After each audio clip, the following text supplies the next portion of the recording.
അതെ എന്താടാ ലോണല്ലേ ഫുള്ളോണാ നീ എന്താ ഇതിങ്ങനെ പപ്സാ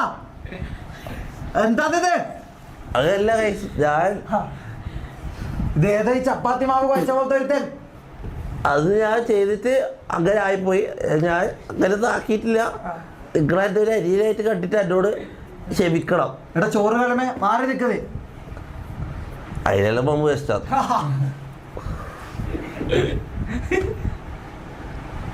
അപ്പൊ ഗൈസ് നമുക്ക് വേറെ കാര്യം എന്താ വെച്ചാല് ഞാൻ പറഞ്ഞത് അന്ന് ലാസ്റ്റ് പറഞ്ഞത് പിന്നെ എടുത്ത് പോയാ ഇതെന്താണിത് ഐഡിയ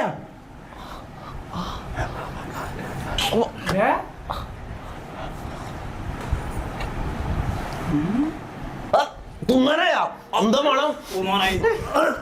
ഇതാണ് മമ്മു ഇതാണ് കറക്റ്റ് മമ്മു